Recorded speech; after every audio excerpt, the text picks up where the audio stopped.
So sometimes families, or even the veteran, they can't imagine the value of specific items. I've had people say, I have my dad's dress jacket, a uniform, but I burned all the letters because I didn't think those were very interesting. They didn't say anything about the battles, and so I didn't keep those, or I threw them away.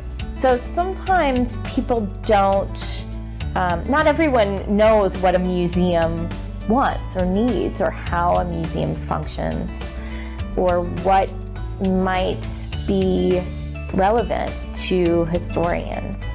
So sometimes it's the very ordinary things, the laundry list, or the train ticket, or the souvenir program, or a menu, or the little notes that someone had in their wallet, at a particular time. So it's difficult sometimes to imagine what is historically significant. And I came across this recently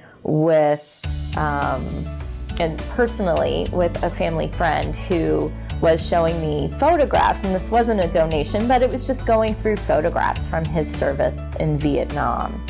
And I was looking at this one particular photograph and looking in the background, and I said, oh, wait, there's a person there in the back. You could barely make out this person. And I said, oh, what is he doing?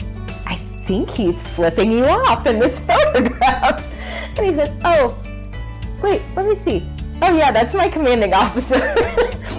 So, sometimes those details are hidden within a photograph or within a letter, and it's all about, examining something on a micro level, and what does that particular photograph tell you? It might not be abundantly clear on the first glance, but maybe on the second glance, or the third, or under a magnifying glass or a microscope, that you really can, it tells you something unique or something very personal about an experience.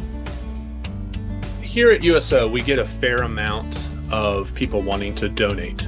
I retired, I don't know what to do with my stuff, or my father has passed away.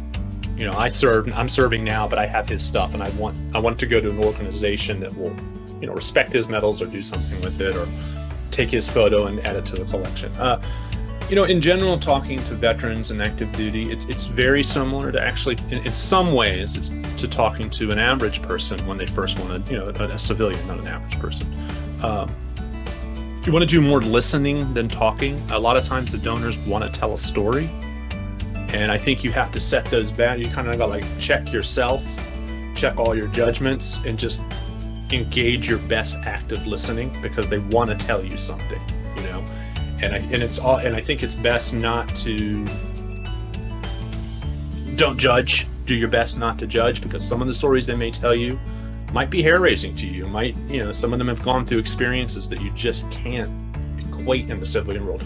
Don't try to put yourself into the shoes, and it's a lot of don'ts. If someone's telling you this hair-raising story, don't try to equate it with a bad commute you might have had a couple of days ago or something. It's really just be open, empathetic, and just let them speak, I think, is and reserve judgment. You're there to listen and take in as much information as possible. And when you first engage, don't be so effusive. A lot of them, I think, and especially in an archive situation, if they come in and you're being, oh, thanks for your service, it's so great, and you tell stories about your grandfathers, it's not why they're there. They're there because, say thank you for your service and then move on. Be as, just quiet about it as possible, and then move on to the matter at hand. Why are you here? What do you want to, what is it that you want to tell me? My first, and when we first talk to donors or vets, it's the easiest question is, when did you enlist? When and where did you serve? That's when they'll tell you. This object that they're getting ready to potentially donate, tell me about the object. Just tell me the story. And the great question, a lot of times, we'll have little prompts like, when and where did you serve? When did you get out? What were your dates? Those kind of concrete things. But one of the best questions to ask is there anything you want to tell me that I haven't asked? there anything you want to tell me, to record? I just think just being an empathetic listener and not being, super effusive and, professional as possible, I think is be open. Because some of the stories can be pretty hair-raising.